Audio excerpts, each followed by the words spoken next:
تو be be کہنے لگی نہیں، ایک بندہ آتا ہے کئی سالوں سے وہ کر رہا ہے مجھے وہی ٹھیک ہے، ایک آتا ہے بڑے سالوں سے کام کرتا ہے وہی ٹھیک ہے۔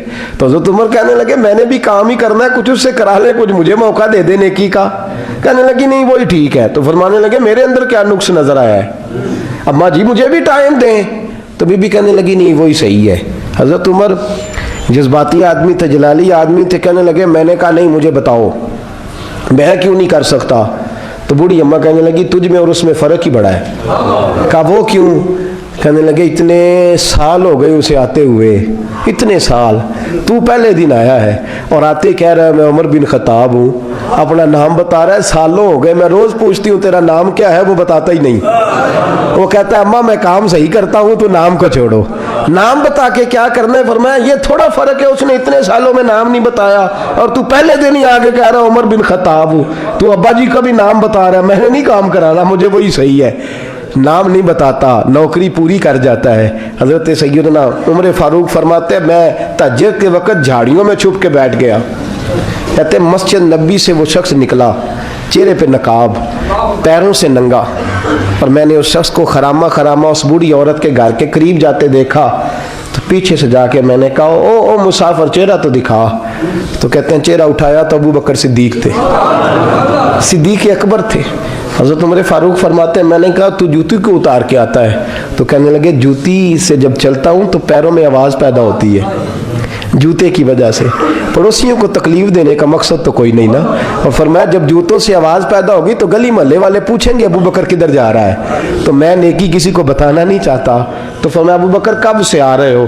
فرمایا چھوڑ عمر، بس دعا کر رب میرا آنا قبول فرما لے، تو دعا کر سرکار کی بارگاہ میں حاضری صحیح لگ جائے، چھوڑ میں کب سے آ رہا ہوں، کس وقت سے آ رہا ہوں، اس مسئلے کو چھوڑ، تو یہ دیکھ پانی پر نسویلیاں رنگا رنگ کڑے پریا اس دا جانیے جس دا توڑ چڑھے۔ یہ بات آپ نے درجنوں بار سنی ہے، لیکن اس پر غور تو کرو میرے دوستو۔ حضرت عمر فاروق فرماتے ہیں جن دنوں تبوک کے لیے میرے نبی نے اعلان فرمایا میرے حالات اچھے تھے، ابو بکر کے اچھے نہیں تھے، مالی حالات کمزور تھے، کچھ مسائل تھے، میرے اچھے تھے۔ میری سرکار نے اعلان فرمایا کہ پیسے دو، فرماتے ہیں چونکہ میرے حالات بھی اچھے تھے تو میں نے کہا اس دفعہ پہلا نمبر میرا ہی ہوگا۔ فرماتے ہیں آدھا مال گھر کا، یہ بھی بڑی دلیری ہے۔ کتنا بولیے؟ اتنے تو اسی ابے نو نہیں دس دے ساڑھے کو پیسے کنے نے، کہتے ابا جی مانگنا لین، والد صاحب کو نہیں بتاتے، ہماری جیب بکھری ہوتی ہے، ایسے ہی نانا کوئی مانگی نہ لے۔ آدھا مال حضرت عمر فاروق فرماتے ہیں آدھا مال میں نے بانٹ کے حضور کی بارگاہ میں، اور ساتھ میرا ارادہ ہے کہ ابو بکر آج میں نہیں تجھے آگے گزرنے دیتا۔ فرماتے ہیں مال پیش کیا، تھوڑی دیر گزری تو ابو بکر بھی آ گئے، اور منظر کیا ہے؟ کہتے ہیں انہوں نے قمیض پہنی ہوئی ہے بوریے کی، سر پہ ٹوپی کوئی نہیں، پیروں میں جوتا کوئی نہیں، سر میں ٹوپی کوئی نہیں، پیروں میں جوتا کوئی نہیں۔ کہتے ہیں ابو بکر صدیق آئے، سب کا مال آیا، مصطفیٰ کی بھی اتنی توجہ نہیں تھی، پر جب ابو بکر آئے تو میں نے مصطفیٰ کریم کے انداز بھی بدلے ہوئے دیکھے، اس شخص کے آنے پر بدلے ہوئے دیکھے۔ فرماتے ہیں میرے رسول پاک کے سامنے ہر چیز ابو بکر نے قدموں میں ڈھیر کر دی، اور ڈھیر کر کے نا چیزیں رکھ کے تو فٹافٹ پچھلی سائڈ پہ، کسی کو پتہ نہ چل جائے، پچھلی سائڈ پہ حضور کے۔ تو حضور نے فرمایا ابو بکر سامنے آنا، گھر کیا چھوڑ کے آیا ہے؟ فرمایا ہر چیز، پیچھے بیٹھ گئے۔ تو محبوب نے بازو تھام کے آگے کیا، فرمایا کیا چھوڑ کے آیا گھر؟ یہ اس بات پہ بات آپ نے پہلے بھی سنی ہے، لیکن ان لفظوں پہ غور کرو۔ ابو بکر نے یہ نہیں کہا حضور کچھ بھی نہیں میں سارا کچھ لے، یہ لفظ کہا ہی نہیں۔ اللہ کرے ہمیں اس عقیدے کو سمجھیں، اس نظریے کو۔ یہ ترمذی اور مشکات دونوں میں یہ لفظ موجود ہے۔ یہ نہیں کہا حضور کچھ بھی نہیں سارا کچھ لے آیا ہوں، یہ نہیں فرمایا۔ حضور نے فرمایا ابو بکر کیا چھوڑ کے آئے ہو گھر؟ توجہ ہے آپ کی؟ لفظ دیکھیں، کہا ما ابقیت اللہ و رسول، یا رسول اللہ گھر میں خدا کو بھی چھوڑ آیا ہوں، محمد مصطفیٰ کو بھی چھوڑ آیا ہوں۔ یہ لفظ ہے سیاستہ کے۔ اقبال کہتے ہیں پروانے کو شمع بلبل کو بھول، بس اس بس کو سمجھنا، پروانے کو شمع بلبل کو پھول، بس صدیق کے لیے ہے خدا کا رسول اور بس۔